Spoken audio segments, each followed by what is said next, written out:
To Gaza now, and the UN Human Rights Office says that 798 people have been killed while trying to access aid in the Strip since the end of May.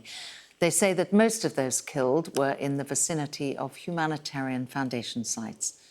Meanwhile, Israeli Prime Minister Benjamin Netanyahu has returned from his visit to the United States, and despite talks there, the two sides have been unable to broker a ceasefire deal for the region. Well, I'm joined in the studio now by our security and defence analyst, Professor Michael Clarke. Hello, Michael. There's a political dimension to this, a domestic political dimension to this for Netanyahu in perhaps incentivising him to try and delay any ceasefire agreement. Just talk us through that. Yeah, I mean, the Knesset sits, the legislature body in Israel, it sits at the moment until the 27th of July, and then it's in recess for 3 months. So until the 27th of July, he could be outvoted in the Knesset if the ultra-right-wingers, the sort of nationalist Zionists in his cabinet, withdraw their support, as they have threatened to do if he makes a peace deal with Hamas. So if he gets to the 27th of July, then it takes the pressure off him a little bit until the middle of October, maybe the end of October, when the Knesset reassembles. So, in a sense, the details that they're talking about, he doesn't have an incentive to settle on anything quickly. And the details are still the details. So they're still talking about, well, how many hostages would be released? About 20 are thought still to be alive out of about 50 unaccounted for. What would happen to aid distribution arrangements in Gaza, which have clearly gone terribly wrong?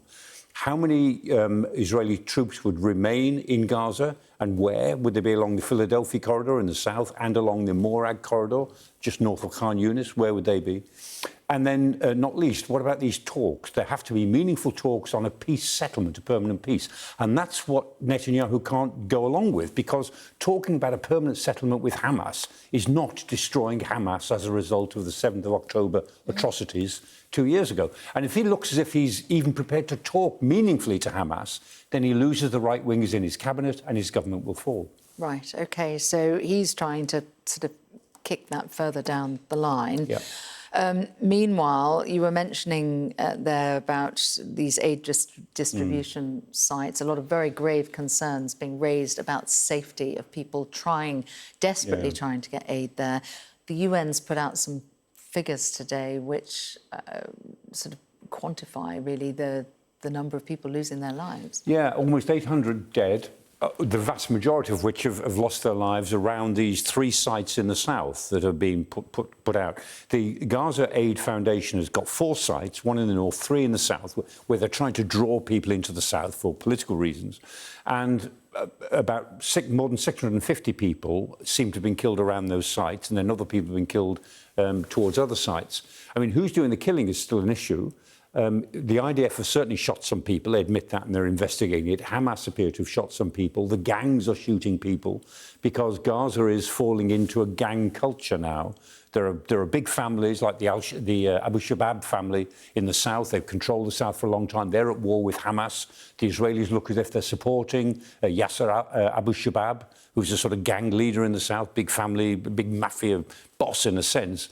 So the thing is becoming chaotic. And, of course, people are getting shot trying to get the aid. The good news on this is that the Israelis are softening on their opposition to UNRWA, the United Nations organization. UNRWA runs 400 aid outlets normally. And in the last couple of days, fuel has gone into Gaza through UNRWA thanks to EU pressure. So the European Union has been pressuring Israel. Israel are giving in to that pressure to a degree.